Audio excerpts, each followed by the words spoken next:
నమో వెంకటేశాయ. ఈనాటి గురు సన్నిధి కార్యక్రమానికి స్వాగతం, సుస్వాగతం.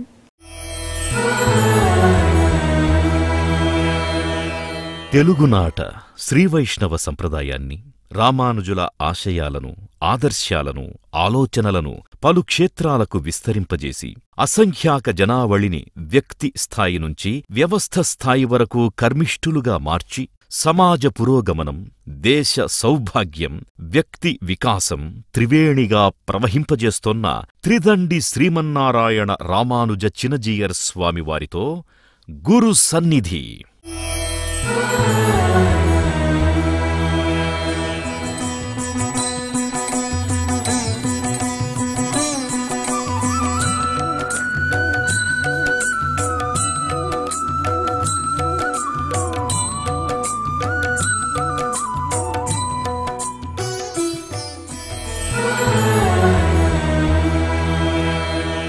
అలనాటి రామానుజులు ఎలా ఉన్నారో మీ రూపంలో మీరు మాకు కనపడుతున్నారు. అలాంటి మీరు ఈ రామానుజ సిద్ధాంతాన్ని, రామానుజ విగ్రహాన్ని స్థాపించి ఎన్నో ప్రణాళికలు చేపట్టారు. ఆ ప్రణాళికల గురించి కొంచెం చెప్తారా? రామానుజాచార్యుల వారు సమాజానికి ఒక స్ఫూర్తినిచ్చారు. ఆ రోజుల్లో అంటే సమాజంలో వ్యక్తులందరూ కూడా జాతి, కులము ఇలాంటి పేర్లతోటి విడివిడిగా వాళ్ళకి కంపార్ట్మెంటలైజ్ అయిపోతుండేటువంటి రోజుల్లో సమాజాన్ని ఒక త్రాటి మీదకి తేవాలి అనేది కృషి వారిది.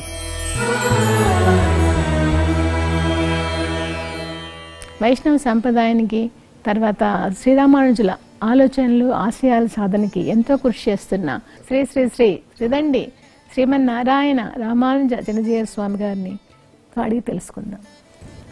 జయ శ్రీమన్నారాయణ. మీ గురుపీఠ చరిత్ర, సంప్రదాయము చెబుతూ మీ గురువు ఎవరో కొంచెం చెప్తారా? ఇద్దరు ప్రధానమైనటువంటి ఆచార్యులు, అందులో మమ్మల్ని ఈ రకంగా తయారు చేసినటువంటి మహనీయులు శ్రీ శ్రీ శ్రీ పరమహంస పరివ్రాజకాచార్యులైనటువంటి త్రిదండి శ్రీమన్నారాయణ రామానుజ జీయర్ స్వామి శ్రీచరణులు. వారి సంకల్పం వల్ల మేము ఈ స్థితిలో ఈవేళ ఇలా ఉన్నాం. అయితే వారికి బహిప్రాణము అనదగినటువంటి ఉభయ వేదాంత ప్రవర్తక ఆచార్యులుగా ఉండేటువంటి న్యాయ వేదాంత విద్వాంసులు తెలిగిచెర్ల కందాడై గోపాలాచార్య స్వామి అని మహనీయులు. వీరు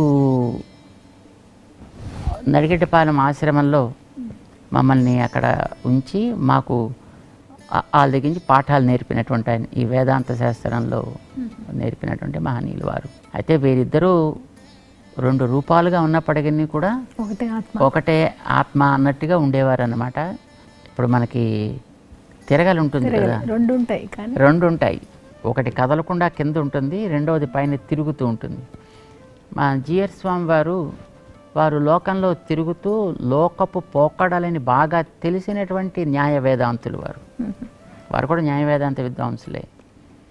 గోపాలాచార్య స్వామి వారు తిరగకుండా ఒకచోట ఉండి 10 మందికి మనం పాఠాలు చెప్పాలి, 10 మందిని మనం తయారు చేయాలి, లోకానికి అందించాలి అని కృషి చేసినటువంటి మహనీయులు. చేత మొత్తానికి ఇద్దరూ ఒక రూపంగా మాకు ఆచార్యులుగా మమ్మల్ని తీర్చిదిద్దినటువంటి గురువు గారు అనమాట. అందులో పెద్ద జీయర్ స్వామి వారు అని అంటారు వారిని. అదివరకు పెద్ద జీయర్ స్వామి అనేవారు కాదు, అప్పట్లో జీయర్ స్వామి అంటే వారే ఉండేవారు. అయితే తర్వాత మీరు వచ్చిన తర్వాత మేము ఏర్పడి ఆయన పెద్ద జీయర్, మీరు చిన్న జీయర్ అయిపోయారు. మేము వచ్చిన తర్వాత వారు పెద్ద జీయర్ కావాల్సి వచ్చిందనమాట. వారు 1909వ సంవత్సరంలో అవతరించారు. కాకినాడ వారి యొక్క అవతార స్థానం అన్నమాట. వారు తూర్పుగోదావరి జిల్లాలో అర్తమూరు అనేటటువంటి ఒక చిన్న గ్రామం, అక్కడ ఉంటూ ఉండేవారు. చిన్నప్పటి నుంచి కూడా అప్పట్లో స్వతంత్ర సమర పోరాటం బాగా ఆరంభమైనటువంటి కాలం అది. దాంట్లో చాలా తీవ్రంగా వారు పాల్గొని స్వతంత్ర సమర యోధులకి సహకారాలు అందించడం. వారు ఆ ఊరికి జమీందారుగా ఉండేవారు. చేత వాళ్ళకి కావాల్సిన సహకారాన్ని అందించడం, ఎవరికైనా జబ్బులు చేస్తే వాళ్ళకి ట్రీట్మెంట్స్ ఇప్పించడం, అన్ని రకాల కార్యక్రమాల్లోనూ వారు వెనకాతలు ఉంటుండేవారు. అలా ఉంటూ విద్యాభ్యాసాన్ని కూడా కొనసాగిస్తూ ఉండేవారు. వారికి విద్యాభ్యాసం చేసిన దానికి ఫలితం పండితుల్ని బయటికి తీసుకురావడం. అప్పట్లో పండితులు ఎవరు పెద్దగా ఉపన్యాసాలు చెప్పడం ఇలాంటివన్నీ ఉండేవి కాదు. వాళ్ళ ఆశ్రమంలో వాళ్ళ ఇండ్లల్లో వాళ్ళు చదువుకుంటూ ఉండేవారు. ఎవరైనా దగ్గరికి వస్తే కూర్చోబెట్టుకుని పాఠం, అది 1-on-1 టీచింగ్లా ఉండేదన్నమాట. ఒకళ్ళో ఇద్దరు ఎంతమంది వస్తే వాళ్ళ వరకు మాత్రం శాస్త్రీయమైన పద్ధతిలో పాఠాలు చెప్తూ ఉండేవారు. సమాజానికి ప్రవచన రూపంలో అందించడం అనేటువంటి పెద్దగా అలవాటు ఆ రోజుల్లో ఉండేది కాదు. పండితుడైన వాడు ప్రవచన రూపంలో సమాజానికి అందించడం వల్ల సమాజం బాగుపడుతుంది, ఆ వ్యక్తికి తను అధ్యయనం చేసిన గ్రంథాల మీద అవగాహన కూడా కలుగుతుంది అనే ఉద్దేశంతో స్వామివారు 1935 నుంచి అని అనుకుంటా బహుశా, అప్పటి నుంచి విశిష్టాద్వైత ప్రచారక సంఘం అనే ఒక పేరుతోటి కోరుకొండ అని ఒక గ్రామం ఉంది రాజమహేంద్రి ప్రక్కన. అక్కడ ఒక పరాశర భట్టర్ స్వామి అని ఒక మహానుభావులు ఉండేవారు. వారు గోపాలాచార్య స్వామివారు, పెద్దచేరి స్వామివారు. పెద్దచేరి స్వామివారు అప్పట్లో పూర్వాశ్రమంలో ఉండేవారు. శ్రీమన్నారాయణాచార్యులు వారికి పేరు ఉండేది. వీరి ముగ్గురు కలిసి ఈ సంఘాన్ని ఏర్పాటు చేసి ఎక్కడెక్కడ పండితులుంటే వాళ్ళందరినీ కలిసి వాళ్ళకి ఒక్కొక్క టాపిక్ కింద విడదీసి ఇచ్చి, దీని మీద మేము సభ ఏర్పాటు చేస్తాం, మీరు చెప్పండి వాళ్ళకి. ఇది ఒక అలవాటు చేశారు. 10 మందిలో కూర్చుని ఒక సాంప్రదాయకమైనటువంటి శాస్త్రీయమైనటువంటి ఒక అంశాన్ని ఎట్లా మనం అందించవచ్చును. ఇట్లాగా మొత్తం మన దక్షిణ భారతంలో అటు శ్రీరంగం దాకా, ఇటు మన ఆంధ్ర ప్రాంతం, కొంత ప్రాంతం ఒరిస్సాలో, ఇటు కర్ణాటక ప్రాంతం మేల్కోట దాకా, ఇదంతా కూడా అక్కడక్కడ తెలుగు తెలిసిన వాళ్ళు బాగానే ఉండేవారు. సో అక్కడి నుంచి ఇక్కడి దాకా నెల సమావేశాలు, ప్రతి నెలలోనూ ఒక ఊళ్ళో సమావేశం పెట్టేవారు. అక్కడికి ఓ 20 మందినో 30 మందినో ఆ ప్రాంతంలో ఉండే పెద్దలందరినీ కూడా అక్కడికి ఒక చోట చేర్చి వాళ్ళ ద్వారా చెప్పించడం, వాళ్ళ ద్వారా సమాజానికి తెలియజేయడానికి. ముందర వాళ్ళకి ఆ విషయం మీద అవగాహన కావాలి కనుక వాళ్ళు పాఠాలు చదువుకున్నారు, కానీ ఆ పుస్తకాలన్నీ ఎక్కడో పూజలో పెట్టుకున్నారు వాళ్ళు. సో వాటన్నిటిని మళ్ళీ కాస్త దులిపించి వాళ్ళకి ఒక అధ్యయనం, ఒకసారి ఆవృత్తి, 10 మందికి సమాజానికి ఉపయోగకరం. ఇట్లాగా మొట్టమొదటి మాసం ఏర్పాటు చేశారు.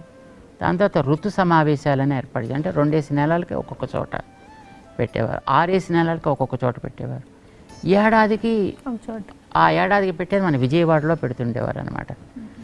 దానికి దసరా సమయాల్లోనే పెడుతుండేవారు ఎప్పుడు కూడా.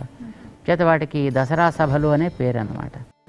సో ఆ సమయంలో మొత్తం అన్ని వైపుల నుంచి ఉండేటువంటి ప్రసిద్ధులైనటువంటి పెద్దలందరినీ కూడా పిలిచి 5 రోజులు సభలు పెట్టేవారు. రోజు పొద్దున్న సుమారుగా 8 దగ్గర నుంచి ప్రారంభిస్తే మధ్యాహ్నం ఆహారం దాకా, మధ్యలో కాస్త విశ్రాంతి కాగానే మహిళలను కూడా తయారు చేసేవారు. ఆ రోజుల్లో మహిళలు బయటికి రావడం అనేటటువంటిది ఉండేది కాదు. 1930s and 40sలో ఆడవాళ్ళు బయటకు వస్తే చాలా దోషాన్ని భావించేవాళ్ళు. బ్రాహ్మణేతరులు ఎవరైనా గీత, సహస్రనామం, రామాయణం ఇలాంటి పుస్తకాలు ముట్టుకున్నా అదేదో దోషం అన్నట్టుగా భావిస్తుండేవారు. సో వాళ్ళకి కూడా ఈ విషయాలన్నిటిలోనూ పరిచయం కలిగేటట్టు వాళ్ళు కూడా పాఠాలు చెప్పి వాళ్ళు నేర్చుకున్న తర్వాత వాళ్ళ చేత కూడా ప్రవచనాలు చెప్పించేవారు. సో మధ్యాహ్నం అంతా కూడా మహిళా సభ, దాంట్లో మహిళలే కార్యక్రమం నిర్వహించడం, ప్రవచనాలు చెప్పడం. రాత్రి సుమారుగా 6:30, 7 అయ్యేదాకా సభలు నిర్వహిస్తుంటారు. 5 రోజులు ఇట్లా చేసేవారు అన్నమాట. ఇది చాలా ప్రసిద్ధంగా జరుగుతుండేటువంటి క్రమం అన్నమాట. ఈ రకంగా వారు ఒక ప్రక్కన సంప్రదాయాన్ని నిలబెట్టడానికి గ్రంథాలను ముద్రించడం, గ్రంథరచన చేయడం, వీళ్ళందరికీ మధ్య సమన్వయం కోసం ఒక పత్రిక నడిపించడం, దాంతోపాటు ఇటు పక్కన రెండో పక్కన దేశ కార్యక్రమాల్లో అప్పుడు 1935 ఆ టైంలోనే డ్రాట్స్ వచ్చాయి, సివియర్ డ్రాట్స్ వచ్చాయి. ఆ సందర్భంగా చెప్తూ ఉంటారు, అంటే మేము వినడమే. అది అప్పట్లో తల్లులు పిల్లల్ని కూడా ఆహారం కోసం అమ్మేసుకునేటటువంటి ఒక దారుణమైనటువంటి పరిస్థితి ఏర్పడింది. అరిష్టం అంత తీవ్రంగా వచ్చిందని. సో అలాంటప్పుడు ముఖ్యంగా అటువంటి గోవుల్ని బాగుండాలి కనుక గో సంరక్షణ సమితి అని ఒకటి ఏర్పాటు చేసి దాంట్లో ప్రతి రైతు దగ్గరికి వెళ్ళడం, ఒక్కొక్క కట్ట గడ్డి సేకరించడం, దీన్ని అందరికీ ఇవ్వడం. అలాగే అప్పుడు స్వతంత్రోద్యమంలో స్వదేశీ వస్తు వినియోగం అనే ఒకటి ఉండేది, ఒక స్లోగన్. సో దాంట్లో భాగంగా ఖద్దరు అందరి చేత చేయించడం. అప్పట్లో మరి ఆడవాళ్ళు బయటికి రారు, కానీ వారు తమ శ్రీమతి గారి చేత కూడా రాట్నం చేయించి బట్టలు నేయించి ఆ బట్టలు భుజం మీద వేసుకుని అంత తిరిగి అందరికీ వాటిని డిస్ట్రిబ్యూట్ చేయాలి. ఆ తర్వాత ఇండ్లల్లో ఎక్కువ మంది ఎక్కువగా బట్టలు తెచ్చుకుంటూ ఉంటారు, వాడనివి చాలా ఉంటాయి. అలాంటివన్నిటిని సేకరించి అవసరమైన వాళ్ళందరికీ కూడా వాటిని పంచేటట్టు చేయడం, ఇలాంటి కార్యక్రమాలన్నీ కూడా బాగా చేస్తూ ఉండేవారట స్వామివారు. అప్పట్లో 54వ సంవత్సరంలో వారు 1954లో వారు సన్యాసాశ్రమాన్ని స్వీకరించారు. ఆ తర్వాత ఉత్తర భారతదేశానికి కూడా వెళ్ళి దక్షిణ భారతానికి ఉత్తర భారతానికి మధ్యలో ఒక సేతు నిర్మాణం చేసినటువంటి వారు మా పెద్దజీయర్ స్వామి వారు అనమాట. మా గోపాలాచార్య స్వామి ఇద్దరు కూడా. గోపాలాచార్య స్వామికి హిందీ కూడా బాగానే వచ్చి ఉండేది అప్పట్లో. సో వీరు అయోధ్య, కాశీ, బృందావనం, బదరికాశ్రమం, ఋషికేశ్ అక్కడక్కడికి వెళ్ళి అక్కడ ఉండేటటువంటి ఈ పెద్దలందరినీ కూడా సమావేశపరిచి వాళ్ళకి మన గ్రంథాలని పాఠాలు చెప్పడం, వాళ్ళని కూడా పండితుల్లా తయారు చేయడం. ఇప్పుడుండేటటువంటి మహంతుల తరానికి పూర్వం ఉండే మహంతులంతా కూడా ఆల్మోస్ట్ మా గోపాలాచార్య స్వామి దగ్గర పాఠాలు చదువుకున్నటువంటి వాళ్ళే. అయోధ్యలో కానీ, బృందావనంలో కానీ, బదరికాశ్రమంలో కానీ. సో ఇలాగా వారు దేశం అంతా తిరుగుతూ ప్రచార కార్యక్రమాలు చేసేవారు. 60 నుంచి 69 దాకా రామక్రతువులు చేశారు. దాని తర్వాత 1972లో తిరుమల కొండ మీద 1000 కుండాలతోటి ఫస్ట్ చరిత్రలో మొట్టమొదటిసారి 1000 కుండాలు యాగం. అంటే అప్పట్లో మన దేవస్థానం రంగరాజు గారిని వారు చైర్మన్గా ఉండేవారు, గోకరాజు రంగరాజు గారిని. ఒకసారి వారే చెప్పారు, మేము వారి ఊరు వెళ్ళినప్పుడు ఈ భీమవరం దగ్గర 1000 కుండాలతో చేశారు, కార్యక్రమం చేశారు మీ స్వామివారు, మీ పెద్దజీయర్ స్వామివారు. మరి అప్పుడేమో పాప వినాశం డ్యాంలో నీళ్లు లేవు, మాకందరికీ భయం అంచేత మేము వద్దు అని చెప్పడానికి మాకు సాహసం లేదు, చేయమండానికి మాకేమో అక్కడ వసతి లేదు. అంచేత మేము చాలా తెలివిగా మీరు మొట్టమొదటి చిన్న యాగం చేసి వాన రప్పించండి స్వామి, వాన వస్తే అప్పుడు మీరు పెద్ద యాగం చేస్తారు కానీ అని ఏ యజ్ఞం మానేసి ఏదో రకంగా కిందకి వెళ్ళి చేస్తారు అనే ఉద్దేశంతో మేము చెప్పాము. కానీ వారు పట్టు వదలని విక్రమార్కుల్లాగా మేము తెప్పిస్తాం వాన అని పేరు పెట్టి కారీరి అని ఒక ఇష్ట చేశారు. అది పూర్తయ్యేటప్పటికి బ్రహ్మాండమైన వాన వచ్చింది, అంతా మొత్తం పాప వినాశం డ్యామ్ నిండిపోయింది, కార్యక్రమం బాగా జరిగింది. అప్పట్లో 8 లక్షలు మిగిలేట చివర కార్యక్రమం అయిన తర్వాత. ఖురానా అని ఒక గవర్నర్ ఉండేవారు మెడ్రాస్లో, వారిని ఆ చివరి వ్యాలిడిక్టరీ ప్రోగ్రామ్కి ఆహ్వానించి వారి ద్వారానే మొత్తం 8 లక్షలకి చెక్కులు రాయించేసి మొత్తం అందరికి ఇచ్చేసారట. అందులో ఒక 2 లక్షలు తిరుమల కొండ మీదే డమ్ అండ్ డఫ్ స్కూల్ కూడా ఇక్కడ ఒకటి పెట్టాలి అని దానికోసం ఫస్ట్ సీడింగ్ మనీ ఇచ్చింది దాంట్లోంచి అనమాట. ఇప్పుడు మనకి పైన తిరుమల కొండ మీద ఉంది డమ్ అండ్ డఫ్ స్కూల్ ఒకటి, దానికి అప్పుడు సీడ్ మనీ దానికి ఇచ్చి దాన్ని చేశారనమాట. అలాగే మిగతా వాటికి కూడా మొత్తం మిగతా మనీ ఇచ్చేసి మీ స్వామివారు ఎలా వచ్చారో అట్లాగే దండం కమండలం పట్టుకుని మళ్ళీ కిందకి వెళ్ళిపోయారు మళ్ళీ పైన అని ఆయన రంగరాజు గారు చెప్పారనమాట. అప్పుడు ఒక యజ్ఞం కోసం మేము వెళ్ళాం అప్పుడు అక్కడికి. సో ఇట్లాగా సామాజికమైనటువంటి సేవ చేస్తూ ఆధ్యాత్మికమైనటువంటి కార్యక్రమాలని ప్రజల్లో అందిస్తూ, ఇవి రెండు కూడా సమాజానికి 2 కళ్ళ లాంటివి. సమాజ సేవ చేయాలి కానీ ఆధ్యాత్మిక దృష్టి లేకుండా చేసే సేవ అది చనిపోయిన శవానికి చేసే సేవ లాంటిది. అయితే సామాజిక సేవకు ఉపయోగించని ఆధ్యాత్మిక దృష్టి అనేది శరీరాన్ని నాశనం చేస్తూ నేను గొప్ప ఆత్మ సాధన చేస్తున్నాను అనుకోవడం లాంటిది. మనకి ఆత్మ శరీరం 2 కలిసి పనిచేయాలి. ఆధ్యాత్మికత అనేది ఆత్మ, సామాజిక సేవ అనేటువంటి శరీరం లాంటిది. సో ఇవి రెండు కలిపి మనం జీవితం సాగించడమే సరి అయినటువంటి పద్ధతి అనే విధానాన్ని మా పెద్దజీయర్ స్వామి వారు, అంటే మా ఆచార్యులు. మీరు ఏ వయసులో గురు సన్నిధిలోకి వెళ్ళారు? ఎన్ని సంవత్సరాలు మీరు గురు సన్నిధిలో ఉన్నారు? మీరు ఎలా ప్రభావితమయ్యారు? మేము స్వామివారి దగ్గరికి వెళ్ళింది మొదటిసారి 1975 సంవత్సరంలో వెళ్ళాము.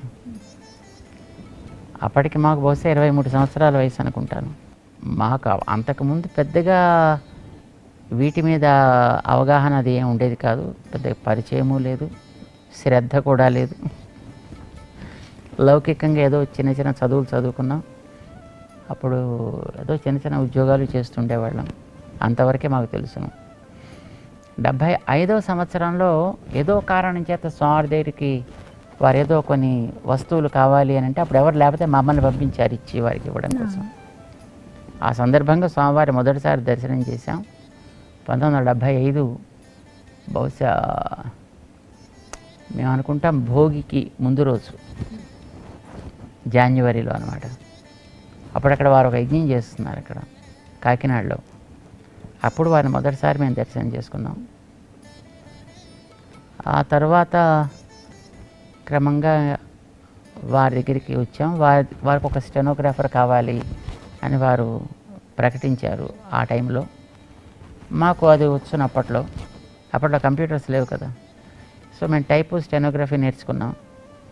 సో అవి ఉన్నాయి కనుక మాకేమనిపించిందంటే వారికి పెద్ద బస్సు ఉండేది. ఆ బస్సులో వారు దేశం అంతా తిరుగుతుంటారు కదా.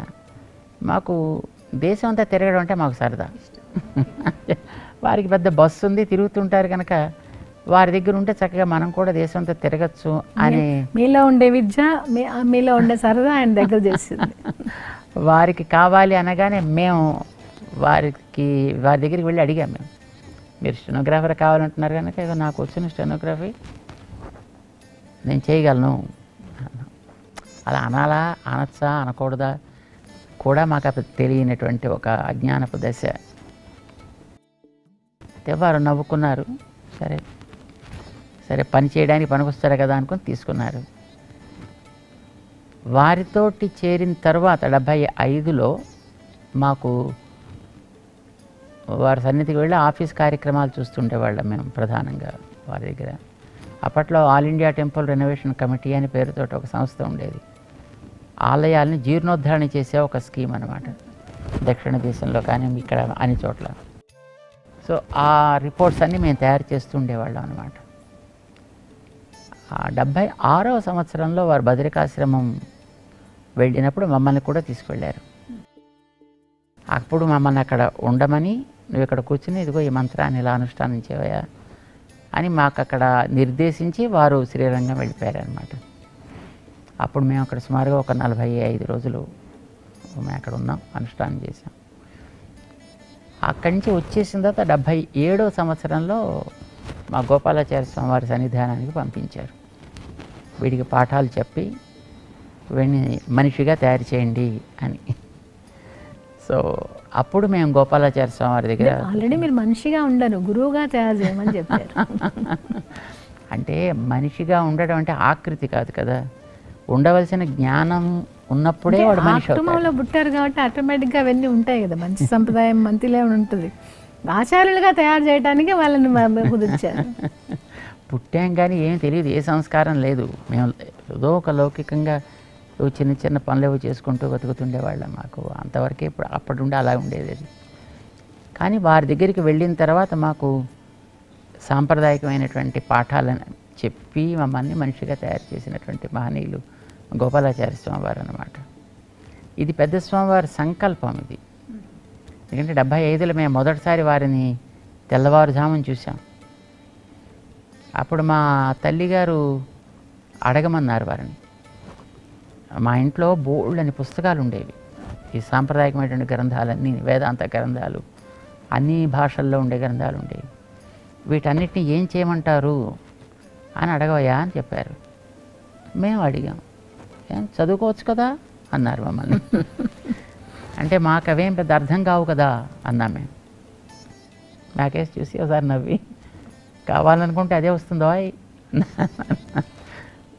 ఆ మాట ఫలించింది. ఆవేళ వారు చెప్పినటువంటి ఆ మాట గోపాలాచార్య స్వామి దగ్గరికి వచ్చిన తర్వాత వాటిని చదువుకునే అవకాశం కలిగింది, అర్థం చేసుకునే అవకాశం కలిగింది. అన్నీ తెలిసాయా అంటే అది ఒక సాగరం. తెలియడం అనేది ఇప్పుడు ఎవరికీ సాధ్యం కాదు. కనీసం ఇంత గ్రంథం ఉంది అనే విషయం అయితే అవగాహనకు వచ్చింది ఇప్పుడు. ఇది వారి యొక్క సంకల్పం. ఆ ఆచార్యులు ఆ రకంగా ఈ స్థితిలోకి, ఈ ఆకారంలోకి, ఈ రకమైనటువంటి కార్యక్రమాలు చేయగలిగేట్టుగా వారి యొక్క దృష్టి, వారి యొక్క మాట, వారి యొక్క కృప అవి వెన్నంటిని ఉండి నడిపిస్తున్నాయని మేము అనుకుంటాం. ఆయన సాంప్రదాయాలు, ఆయన ఇది మీరు ఎలా తీసుకొని బాధ్యతగా చేస్తున్నారు? ఆ ప్రణాళికలు వారి సంప్రదాయం అంటూ ఏం లేదు. వేదం చెప్పింది, మన ఇతిహాసాలైనటువంటి రామాయణం, భారతం చూపించాయి సమతా సందేశాన్ని సమాజానికి. రామాయణంలో రాముడు అయోధ్యలో ఉండే మనుషుల్ని ఆదరించాడు, అడవిలో ఉండే ఋషుల్ని సేవించాడు, గుహుళ్లాంటి ఆటవికుల్ని ఆదరించాడు, తనకి ఆత్మ సమసఖ అనుకున్నాడు ఆయన. శబరి లాంటి వాళ్ళని కూడా తను ఆరాధించాడు. మరి జటాయు లాంటి గ్రద్ద, ఒక పక్షి, శవాలను తినేటువంటి ఒక పక్షి తన తండ్రితోటి సమానంగా సంస్కారాలు చేశాడు ఆయన. కోతుల్ని తనకి నాయకులు అని అనుకున్నాడు. విభీషణుడు లాంటి రాక్షసుని తన సోదర సముడు అని భావించాడు ఆయన. సో సమత అనేటటువంటి స్ఫూర్తి రాముడు రామాయణంలో మనకి ఆద్యంతాలు అంతటా చూసేటట్టుగా ప్రదర్శించాడు ఆయన.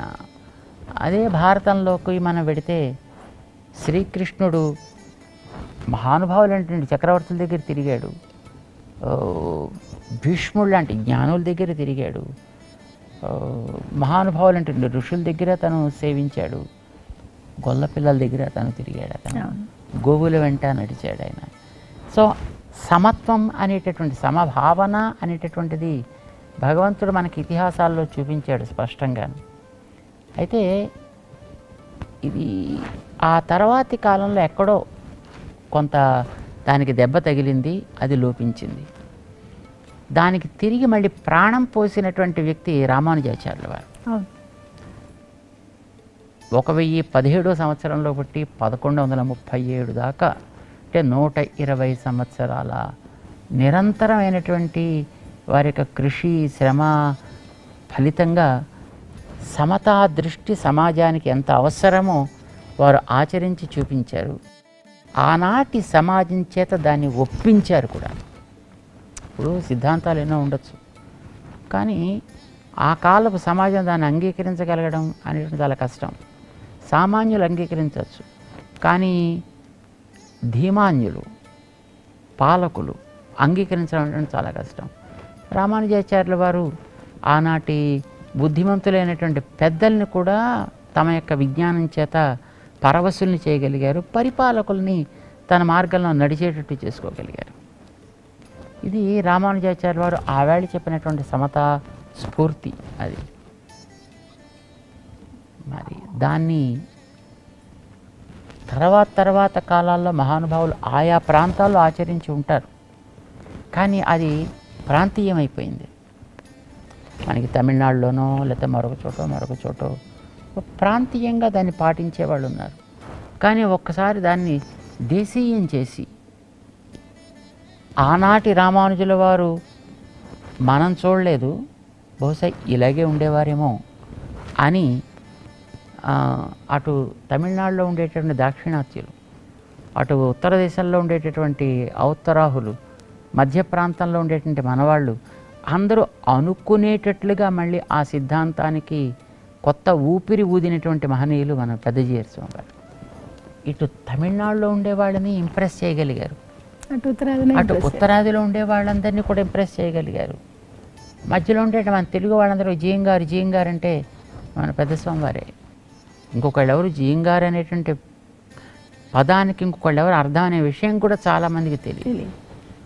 అంతలాగా వీరు గ్రామాల్లోనూ కూడా సంచరించి రామకర్తూలు చేయడం ద్వారా కావచ్చు, వేదయజ్ఞాలు చేయడం ద్వారా కావచ్చు, మిగతా ఇతర కార్యక్రమాల ద్వారా కావచ్చు, అందరికీ కూడా ఒక అద్భుతమైనటువంటి ఒక చైతన్యాన్ని, ఆధ్యాత్మిక చైతన్యాన్ని కలిగించగలిగారు. మాకు దక్షిణ దేశం వెళ్ళినప్పుడు అప్పుడప్పుడు మేము చూస్తుండేవాళ్ళం.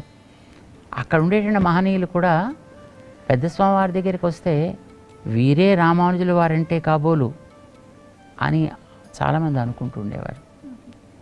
అంటే వారి యొక్క రూపం కూడా అట్లాగే స్ఫురద్రూపి, చాలా మంచి పొడుగ్గా ఉండేవారు, బాగాను మంచి అద్భుతమైనటువంటి కాంతి ఉండేది స్వామి వారిలోను. ప్రతిభ కూడా, కార్యక్రమాలు జరిపించడంలో కూడా ఆ రకమైనటువంటి ప్రతిభ వారిలో ఉండేది. అది చూసి వాళ్ళంతా కూడా చాలా అసలు వీరేమిటి, ఎక్కడో తెలుగువాడేమిటి, దక్షిణ దేశానికి వచ్చి ఇక్కడ ప్రచారం చేయడం ఏమిటి, ఇక్కడ సంప్రదాయం చెప్పడం ఏమిటి అని అనుకునేటటువంటి పెద్దలు కూడా తర్వాత స్వామివారికి పాద ప్రక్షాళన చేసి శ్రీపాద తీర్థం తీసుకుని నేను తరించాను అని అనుకున్నారు. పెద్ద స్వామివారికి సన్యాసాశ్రమం ఇవ్వడానికి అప్పట్లో ఉండేటటువంటి వానమామలై పీఠం ఉండేది, వారి దగ్గరికి వెళ్ళారు వీరు. అక్కడ అప్పట్లో అది కొంచెం ప్రసిద్ధమైనటువంటిది. అక్కడ ఆశ్రమం తీసుకుందామని పెడితే మేము ఇవ్వమండి, ఎందుకంటే ఇస్తే మళ్ళీ మా పరంపరలో వారసత్వాన్ని క్లెయిమ్ చేస్తారు అనే అభిప్రాయంతో వారు ఇవ్వలే. 18 రోజులు అక్కడ సన్యాసులు ఉండేటువంటి బృందావనం ఉంటుంది. సన్యాసుల్ని వారి చర్మ శరీరాలని జాగ్రత్త పెట్టేటటువంటి ఒక స్థానాన్ని బృందావనం అంటారు.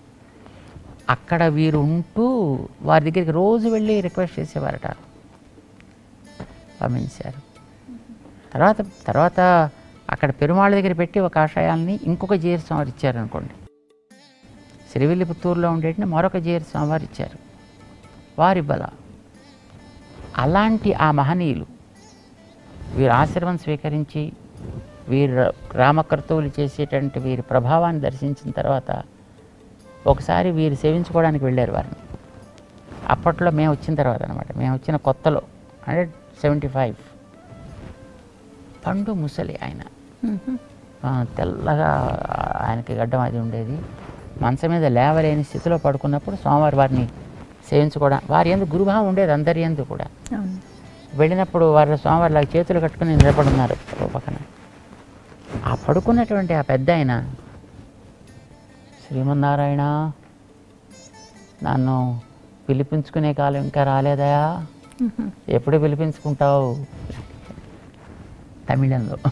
తమిళంలో ఒక పాసురం ఉంది, కోవి కొళ్ళుం కాలం ఇన్నంకురు కాదు, నన్ను పిలుచుకునే రోజు ఇంకా దగ్గరికి రాలేదా అని ఉంది ఒక ఆళ్వారు పాడినటువంటి ఒక పాసురంలో. ఈ మాట వారు చెప్పి నమస్కారం పెట్టి శ్రీమన్నారాయణ పోయా అంటే,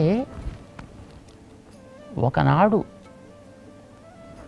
ఏదో కారణం చేత తిరస్కరించినటువంటి వ్యక్తులు కూడా తర్వాత మోకరిల్లేటటువంటి స్థితి వీరిలో ఉండేది. అంటే 1000 ఏళ్ల తర్వాత మళ్ళీ రామానుజాచార్యుల వారి యొక్క అపర రూపమా అనేటట్లుగా చేశారు. పెద్దస్వామి పరంపదించారు 79 డిసెంబర్ 31 నాడు, వైకుంఠ ఏకాదశి నాడు.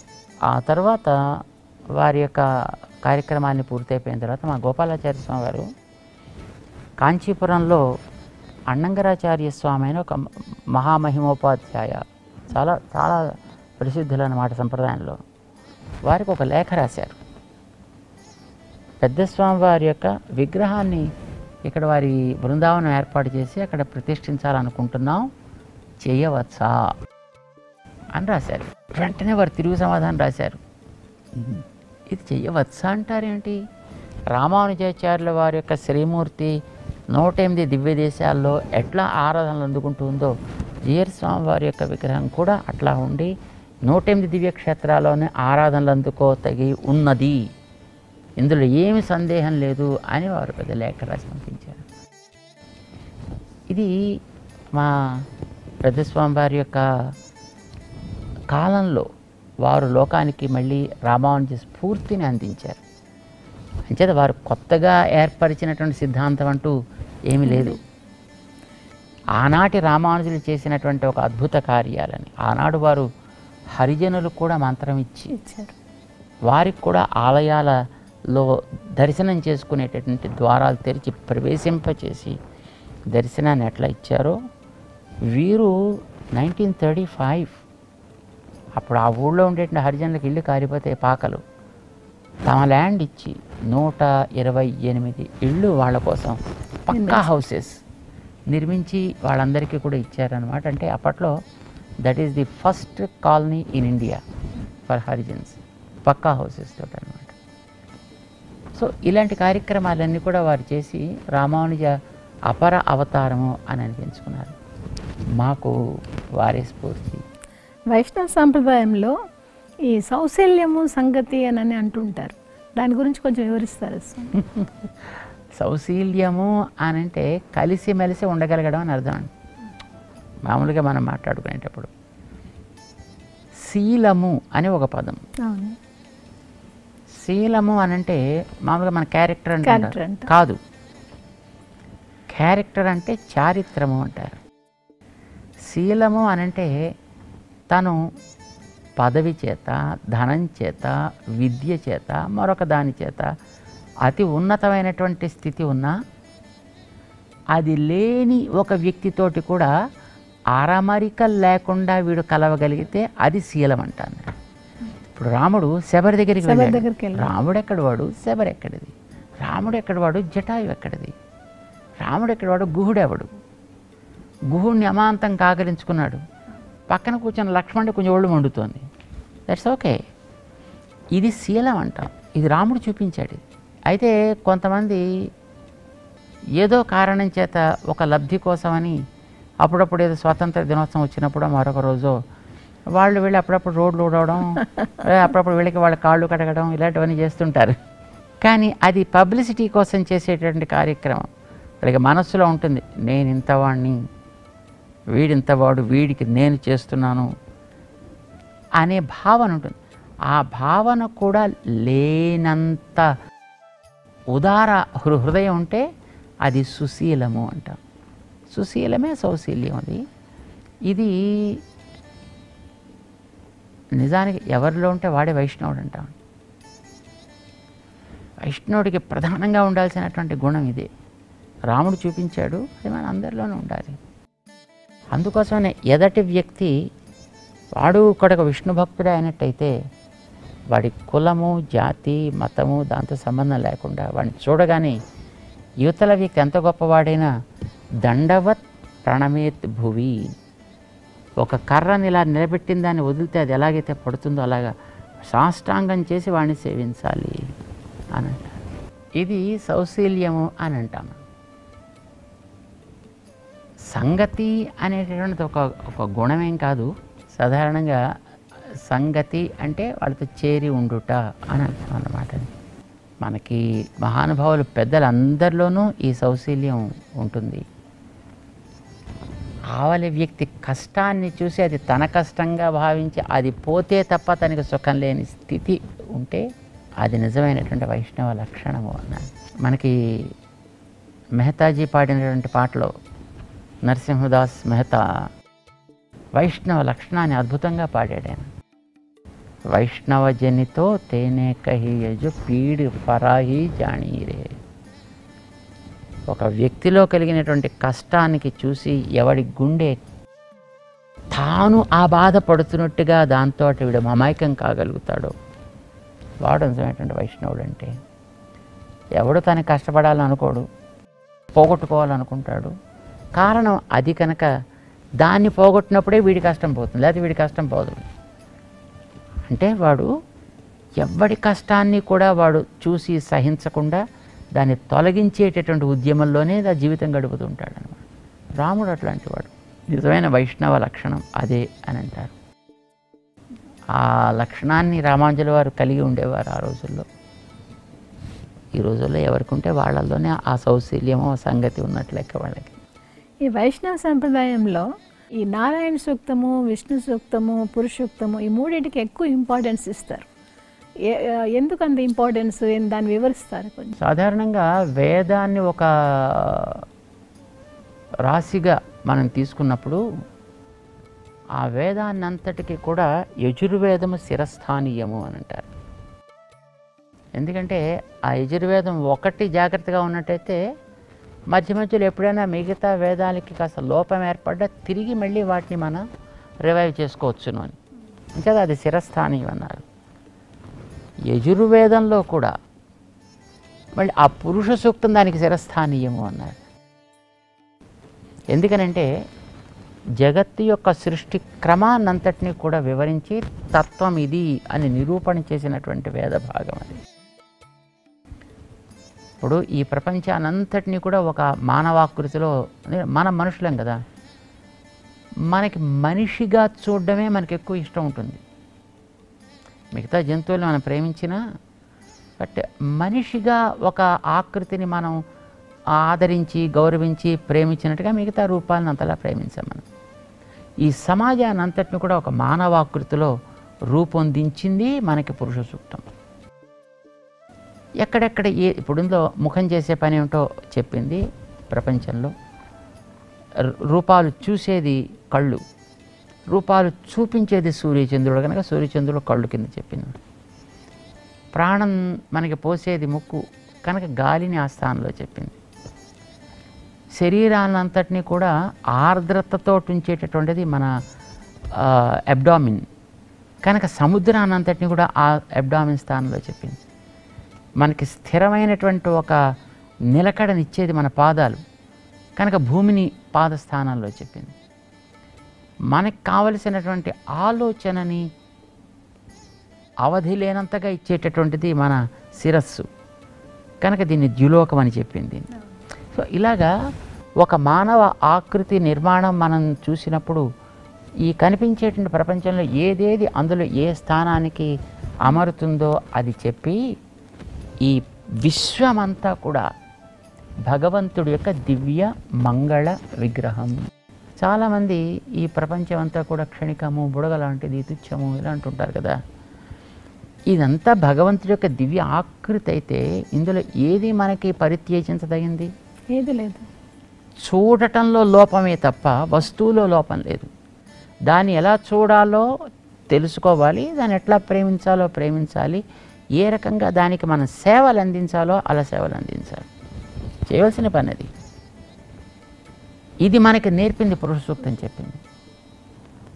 దీనంతటికీ వాడు ఆత్మ అని చెప్పింది. ఆ లోపల నడిపించేవాడు ఎవడో. మరి వాడెవడం సహజంగానే ప్రశ్న వస్తుంది కదా. అయితే వాడు సహస్ర శీర్షా పురుషుడు, వాడు వాడి తలలు మొత్తం అంతటా ఉన్నాయి, వాడి చేతులు అంతటా ఉన్నాయి, వాడి కాళ్ళు అంతటా ఉన్నాయి, వాడి కళ్ళు అంతటా ఉన్నాయి. అంతటా ఉండడం అంటే ఇప్పుడు మనం అందరం ఉన్నాం కదా, వీటి ద్వారా కదా ఆయన పనిచేస్తున్నాడు. చివరికి ఆ వివరణ అంతా ఇచ్చిన తర్వాత అసలు వాడిని ఎలా గుర్తించాలో చెప్పవా అని అడిగింది వేదమే. వాడిని గుర్తించడానికి లక్ష్మీ సంబంధముతోడు గుర్తించవలే. హ్రీశ్చతే లక్ష్మీశ్చ పత్న్యౌ అని చెప్పింది అది. అంటే ఇప్పుడు ఆ సహస్ర శీర్షా పురుషుడు ఈ ప్రపంచానికి ఆత్మ సదృశుడు అని మనం చెప్పుకునేటటువంటి ఆ తత్వం లక్ష్మీ సంబంధము కలిగినది. ఈ నిరూపణ అనేటటువంటిది పురుష సూక్తం చేసింది. దాన్ని వివరించిందే తర్వాత ఉండేటటువంటి మిగతా నారాయణ లాంటివన్నీ కూడా. అందుకోసం వాటికి మిగతా ఉండే వాటికన్నీ కూడా శిరస్థానీయం కనుక వాటికి ప్రాధాన్యం సహజంగానే ఎక్కువ ఉంటుందని. విష్ణు సూక్తం గురించి, విష్ణు సూక్తం కూడా అదే కదా. అది ఎలా చేయాలి, దానికి ఏం చేస్తోంది, అది ఎలా చేస్తోంది, దీని అంతటిని కూడా వివరించింది. ఇప్పుడు ఆ భాగం అంతా మొత్తం చేసింది అదే.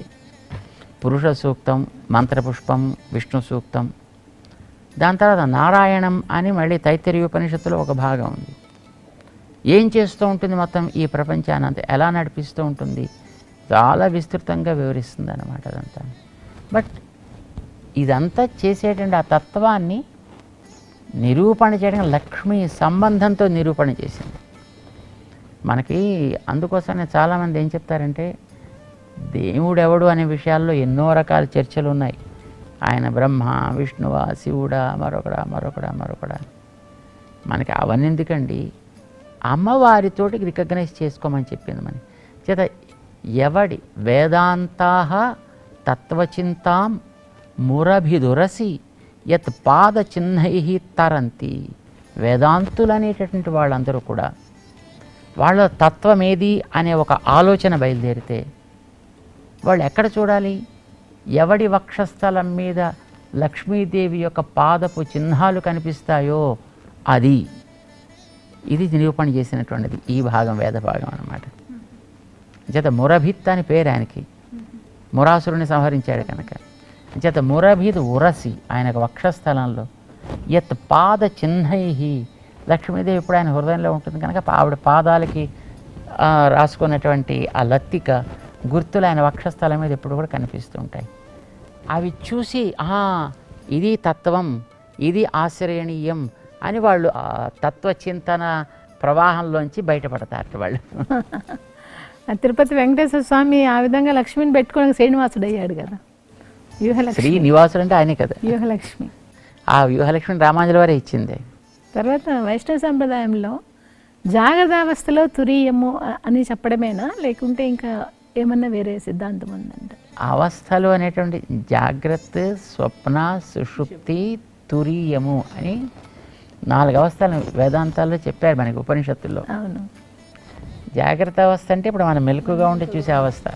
స్వప్నావస్థ అంటే గాఢ నిద్రకి జాగ్రత్త అవస్థకి మధ్యలో ఉండేది నిద్రావస్థ అనుకోండి, నిద్రాకాలిక సమయం. సుషుప్తి అంటే గాఢ నిద్ర. ఆ గాఢ నిద్రలో మనం చేసే పని ఏమిటి? లోపల ఉండేటువంటి భగవంతుడు దగ్గర వెళ్ళి చేరుతాం మనం. అలా చేరినప్పుడే దానికి సుషుప్తి అని పేరు పెట్టారు. దాన్ని స్వపితి అని అంటారు. అలా పడుకున్నాడు, ఇంకా వాడికి ఇంకా ఎవడేం తెలియకుండా అలా గాఢంగా నిద్రపోతుంటాడు. అప్పుడు వాడిని ఏమనాలట? వాడిని చూసినప్పుడు స్వపితి. దానికి ఉపనిషత్తే నిర్వచనం చెప్పింది. స్వం అపీతో భవతి. స్వశబ్దవాచ్యుడైనటువంటి భగవంతుడితోటి వీడు అపీత, విడదీయడానికి వీలు కానట్టుగా కలిసిపోయి ఉంటాడు. లేదా స్వపితి, అది సుషుప్తి అంటారు. ఇది ఏర్పడ్డప్పుడు పైన దేహ స్మరణ మనకు ఉండదు. ఇప్పుడు కేవలం అది కర్మ వల్ల ఏర్పడేటటువంటి ఒక స్థితి.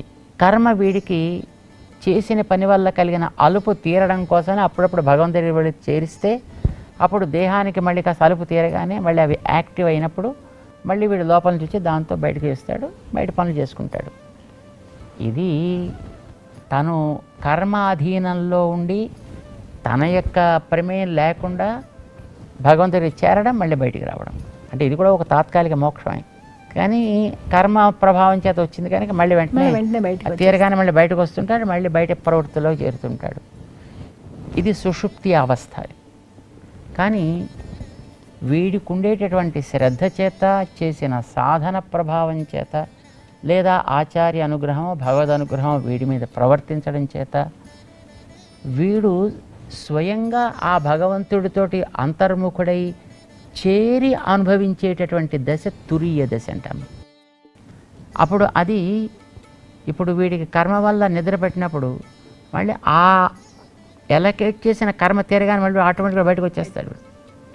కానీ ఇప్పుడు ఈ దశలో వీడు బయటికి రావాల్సి, నేను రావాలనుకుంటే వీడు రావడమే తప్ప, లేకపోతే లోపల చేరి వీడు ఎంతకాలం ఉంటే అంతకాలం హాయిగా వీడు భగవంతుడిని అనుభవిస్తూ ఉంటాడు, తన అంతరాత్మగా ఉండేటటువంటి భగవంతుడిని. స్వ అంగుష్ట ప్రమితంచ యోగి హృదయే శ్వాసీనం ఈశం భజే అంటారు. ఆ లోపల ఉండేవాడిని వీడు ఎప్పుడు సేవించుకుంటూ ఉంటాడు, వాడితో ఎప్పుడు వీడితో ఆనందిస్తూ ఉంటాడు, వాడికి ఎన్నో రకాల సేవలు చేసుకుంటూ ఉంటాడు. తన యొక్క ప్రమేయంతో, తను చేసేటటువంటి సాధనతోటి తన లోపల ఉండేటువంటి స్వామి దగ్గరికి చేరి రమించగలిగేటటువంటి స్థితి తురీయావస్థ అంటాం. సో మిగతా 3 కూడా కర్మ వల్ల ఏర్పడేవి.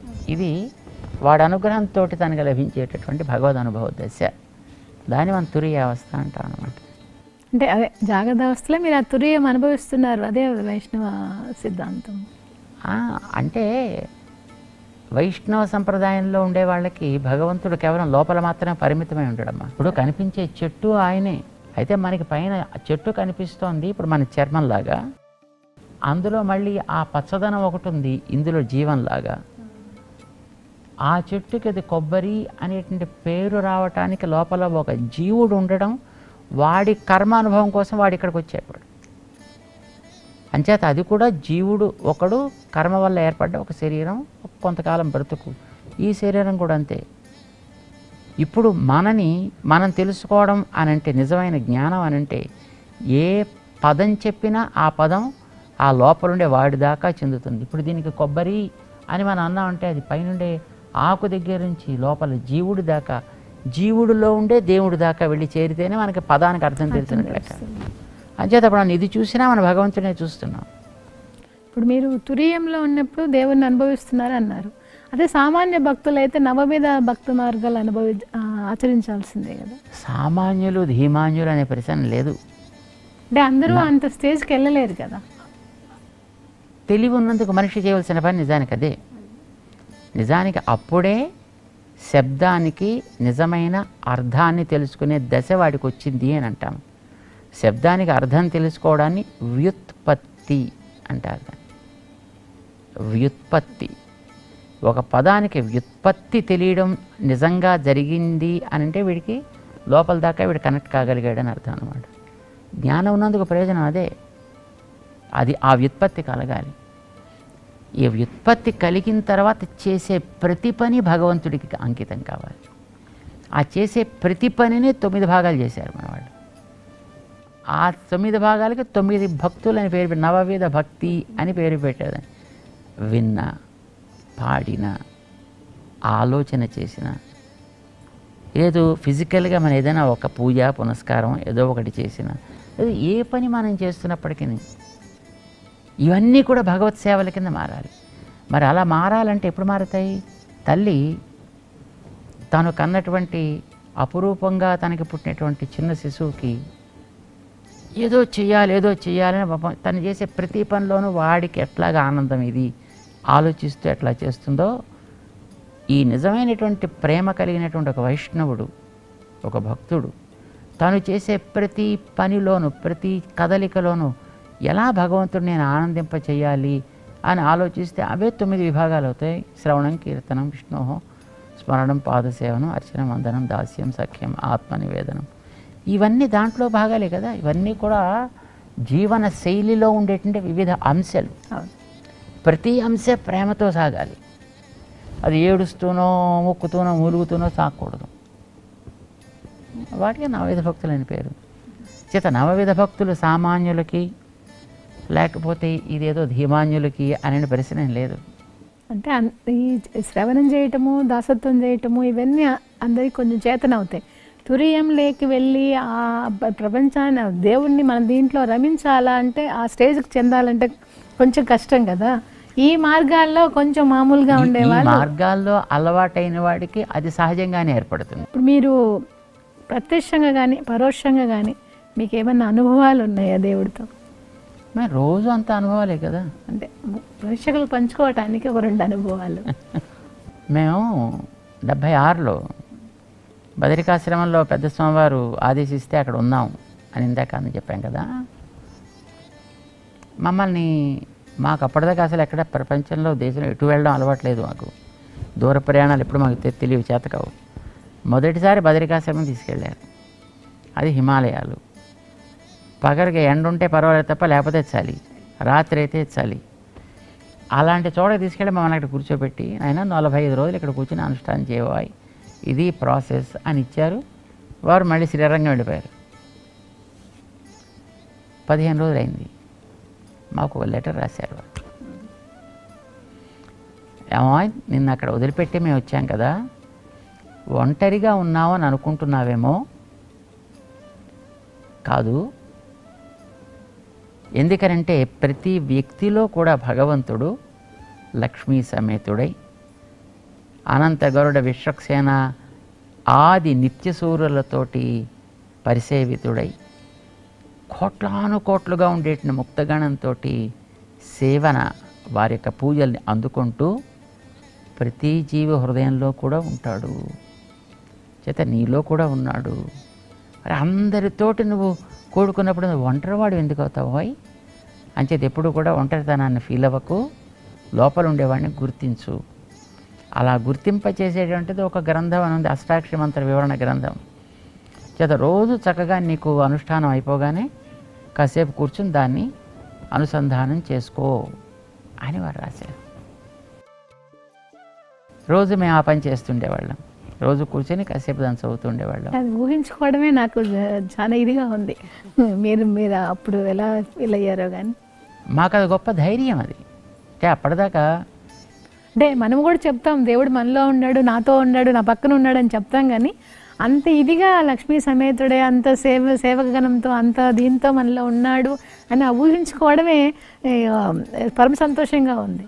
అప్పటి నుంచి మేము ఎప్పుడు కూడా ఒంటరితనాన్ని ఫీల్ అవ్వలేదు. ఇప్పుడు ఇంతమందిని కలిసి ఉండేటువంటి భగవంతుణ్ణి పక్కన పెట్టుకొని మా స్వామివారు ఎప్పుడు మాతో ఉండి లోపల నుండి ఇలా ఇలా ఇలా చూడు ఇలా చూడు అని ఆయన నడిపిస్తున్నట్టుగా మేము భావిస్తూ ఉంటాం. ఇప్పుడు అందుకే మీరు అలనాడు రామానుజులు అయ్యారు. మళ్ళా మీరు ఎన్నో పుస్తకాలని రాశారు కదా సమాజం కోసమని, నేను దాని గురించి చెప్తారా?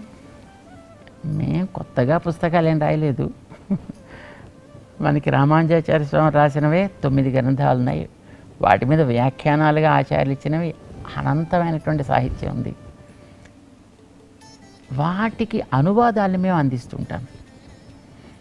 వాటికి ఏదో తెలుగులో కానీ హిందీలో కానీ ఇంగ్లీష్లో కానీ వాటిని మార్చి వాటిని 10 మందికి తెలుసుకోవడానికి వీలయ్యేటట్టుగా వాటిని చిన్న గ్రంథాలుగాను లేదు ప్రవచన రూపంలోనూ మేము అందిస్తుంటాం. మేము కొత్తగా స్వతంత్రంగా రాసిన గ్రంథాలంటూ ఏమీ లేవు. అంటే ఇప్పటిదాకా రాయలేదు, తర్వాత ఎప్పుడైనా రాస్తామో తెలియదు. చివరిగా మీరు ప్రేక్షకులకు ఇచ్చే సందేశం ఏమిటి? మనం తేనెటీగల్లా ఉండాలి.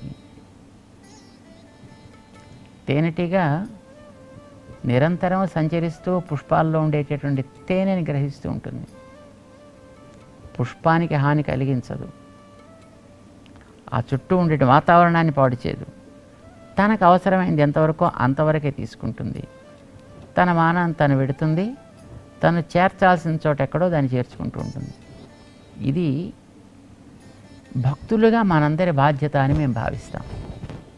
మనకి సమాజంలో కొన్ని వందల మార్గాల్లోంచి బాగుపడడానికి అవసరమైనటువంటి సందేశాలు ఎప్పుడూ అందుతూ ఉంటాయి. ఎవరిస్తారు, ఎలా ఇస్తారు అనేది వేరే విషయం. ఏ భాషలో ఇస్తారు, ఎక్కడి నుంచి ఇస్తారు అనేది వేరే విషయం. కానీ బాగుపడడానికి ఎప్పుడు కూడా there are hundreds and thousands of channels kept open for us. మన ఛానల్ని దాన్ని రిసీవ్ చేసుకోవడానికి వీలుగా ఉంచుకోవడం మన బాధ్యత. దీన్ని మనం మూసేసుకోవద్దు. తెరిచి ఉంచాం కదా అని ఎక్కడి నుంచి ఏ సందేశం వస్తుందో అది మనం అయిపోవాలనే ప్రయత్నం మనం చేయకూడదు. ఇప్పుడు అందులో మనకంటూ ఒక విధానం ఉంటుంది. మన గురువులు మనకు ఆదేశించినటువంటి ఒక విధానం. దాన్ని ఎప్పుడూ కూడా మనం వదలకూడదు, మారకూడదు.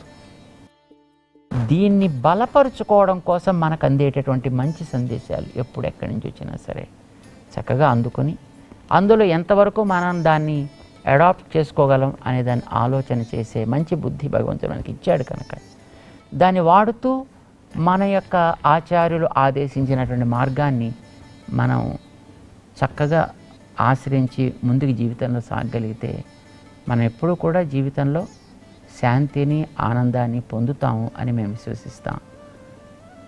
ఆ పని మనందరికీ చేసే శక్తి భగవంతుడు శ్రీనివాసుడు మనకి ప్రసాదించాలి అని మేము ప్రార్థన చేస్తున్నాం. నమస్కారం స్వామి.